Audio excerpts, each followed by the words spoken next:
अस्सलाम वालेकुम बिस्मिल्लाहिर्रहमानिर्रहीम। आज की हमारी वीडियो का टॉपिक है डायरेक्ट प्रोपोर्शन। डायरेक्ट प्रोपोर्शन जो है इसके बारे में हम लोग आज डिस्कस करेंगे और देखते हैं कि हम इससे किस तरीके से यूज़ कर सकते हैं। A proportion is said to be direct when two quantities are so related that an increase or decrease in one quantity causes the corresponding increase or decrease in another quantity। अच्छा, कभी भी direct proportion एक इस तरह का proportion है कि जब एक चीज बढ़ेगी तो दूसरी चीज भी बढ़ेगी, अगर एक चीज कम होगी तो दूसरी चीज भी कम होगी। इसकी एक एग्जांपल है the more book purchased the more amount to be paid. अगर आप ज्यादा किताबें देंगे खरीदेंगे तो ज्यादा रकम देनी पड़ेगी, ज्यादा पैसे पे करने पड़ेंगे उस चीज के। अगर आप कम किताबें खरीदेंगे तो कम पैसे पे करने पड़ेंगे। मतलब अगर बुक की क्वांटिटी बढ़ रही है तो पैसों की अमाउंट भी बढ़ रही है, अगर बुक की क्वांटिटी कम हो रही है तो पैसों की अमाउंट भी कम हो रही है जो आपने पे करनी है। तो ये डायरेक्ट प्रोपोर्शन है, मतलब एक चीज़ अगर बढ़ेगी तो दूसरी भी साथ में बढ़ेगी, एक चीज़ अगर कम होगी तो दूसरी भी साथ में कम होगी।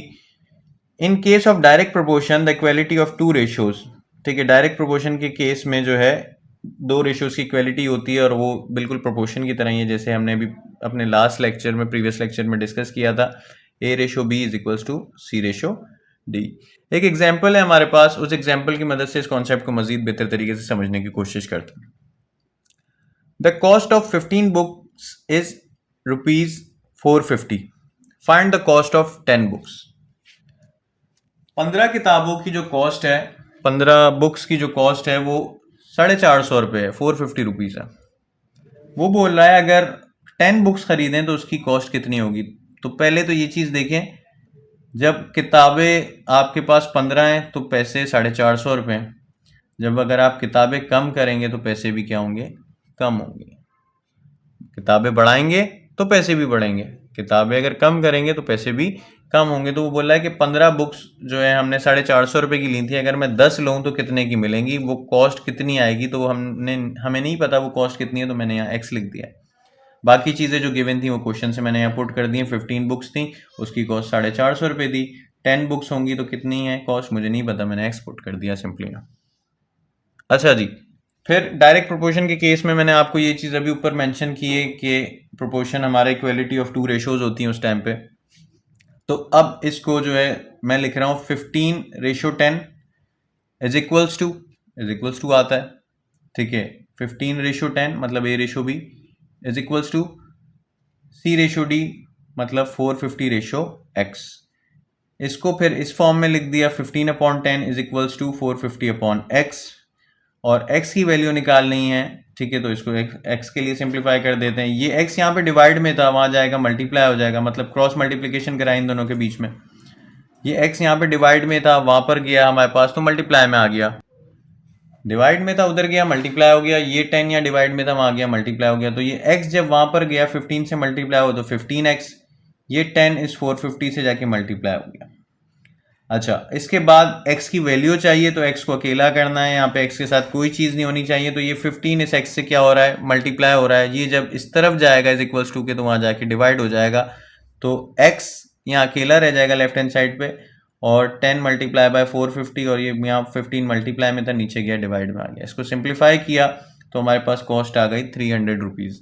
इट्स मीन कि जब हमने 15 किताबें खरीदी तो 450 रुपये की पड़ी, ठीक है। अगर 10 किताबें खरीदेंगे हम तो वो हमें 300 रुपये की पड़ेंगी। तो ये हमारा डायरेक्ट प्रोपोर्शन है।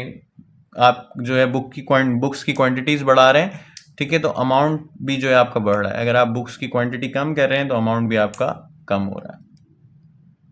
आई होप कि आपको जो है इसके अंदर कोई कन्फ्यूजन नहीं होगी। फिर भी अगर किसी चीज़ के अंदर कन्फ्यूजन होती है तो आप कमेंट सेक्शन के अंदर कमेंट करके पूछ भी सकते हैं। अच्छा, एक और एग्जांपल हम लोग जो है इससे रिलेटेड देख लेते हैं, ठीक है। A carpenter makes 10 tables in 4 days, how many days will he take to make 30 such tables. एक कारपेंटर है, अब दो चीज़ों का जिक्र हो रहा है, टेबल्स मतलब टेबल्स जो है मेज़, और दूसरा जो है हमारे पास दिन, डेज का, टेबल और डेज का जिक्र हो रहा है। तो मैंने यहाँ लिख लिया टेबल और डेज। एक कारपेंटर है, वो 10 टेबल्स बनाता है 4 दिनों में, 4 days में। अगर उसने 30 टेबल्स बनाने हो तो कितने दिन में बनाएगा। सही, मुझे नहीं पता था कितने दिन में बनाएगा, तो मैंने यहाँ एक्सपोर्ट कर दिया। उसके बाद सिंपली इसको जो है रेशो फॉर्म में लिखा 10:30 इज इक्वल्स टू 4:x। इसके बाद यहाँ पर 10/30 is equals to 4/x। x की वैल्यू फाइंड आउट करनी है तो इसको हमने सिंप्लीफाई कर लिया, क्रॉस मल्टीप्लाई कराया तो ये x वहाँ गया, 10 से मल्टीप्लाई और 10x हो गया। ये 30 इस 4 के पास जाके मल्टीप्लाई हो गया। इसी तरीके से अब यहाँ ये 10 इस x से मल्टीप्लाई हो रहा था, उस तरफ जाएगा, राइट हैंड साइड पे जाएगा तो वहाँ जाके डिवाइड हो जाएगा। तो 4 मल्टीप्लाई बाय 30/10, इसको जब हमने सिंप्लीफाई किया तो 12 डेज, मतलब एक अगर जो है उसको 10 टेबल बना रहा है वो 4 दिनों में, तो 30 टेबल बनाने में उसको कितने दिन लगेंगे, 12 दिन लगेंगे। ठीक है, मतलब इसका अगर हम इस तरीके से डायरेक्ट प्रोपोर्शंस की हम लोग बात कर रहे हैं, ठीक है, कि अगर वो 10 टेबल जब बना रहा है तो वो 4 दिन में बन रहे हैं। ठीक है, मतलब टेबल भी कम दिन भी कम।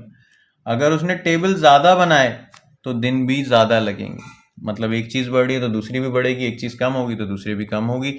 आई होप कि आपको आज का लेक्चर समझ आया होगा। वीडियो अगर अच्छी लगी हो तो प्लीज़ लाइक कर दें और चैनल को सब्सक्राइब कर देगा। Thank you so much. अल्लाह हाफिज़।